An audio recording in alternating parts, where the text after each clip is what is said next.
Hello. So I wanted to start by answering the question you proposed on why aren't we evaluating the impact of the training on performance more frequently. And I think it kind of just starts with the fact that um, it takes accountability. So if we start to evaluate, the impact of training on performance more frequently, if we start to realize that the training is having a negative impact or not having the ideal impact that we're wanting, then that means something needs to be done about it. And I think in our field specifically, there's such a high turnover, and a lot of companies, it seems like, are evading these performance management systems or holding clinicians accountable, or trying not to step on toes because there's such a high need for clinicians in this field, specifically BCBAs and RBTs, obviously. So I'm noticing that a lot of companies are kind of not prioritizing those performance evaluation tools, because if they start to see something is wrong or something is not working, then this is a call to action, right?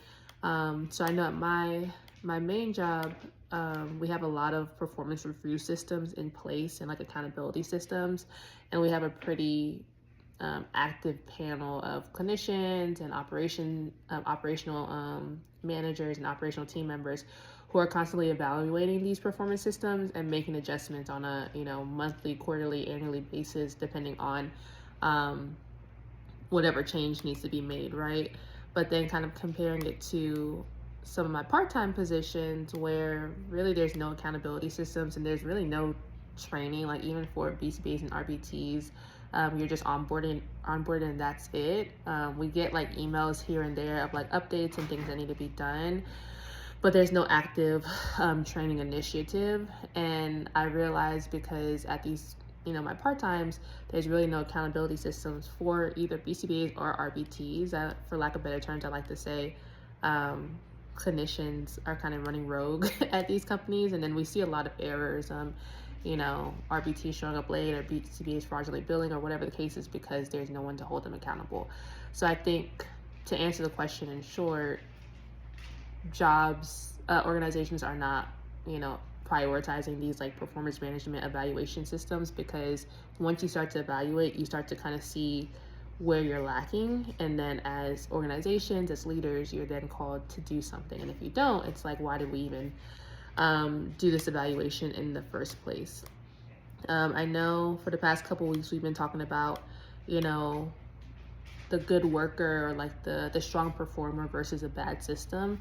And he made a very good point and said, if you have a good performer but a bad system, the bad system is going to win every single time. And we kind of talked about, I know Rumler and Brash discussed, like, even if you have a top level performer, they end up having to do more work than necessary because they're trying to make up for a system that is flawed. And I think I'm kind of in a unique position, or really anybody who's had multiple jobs, or has worked for several companies in the same field. You start to kind of compare these different performance systems and evaluation systems, and you start to see what works and what doesn't work. And with my main job, I talk about it a lot, obviously, but I value it. It's also a more established company. Like, it's been around for, I believe, 13 years now, whereas a lot of my part-times have been around for less than like 5 years. So obviously, with time, as you grow and you learn more with the field and the organization, more systems come into place. So I think that's also a big component.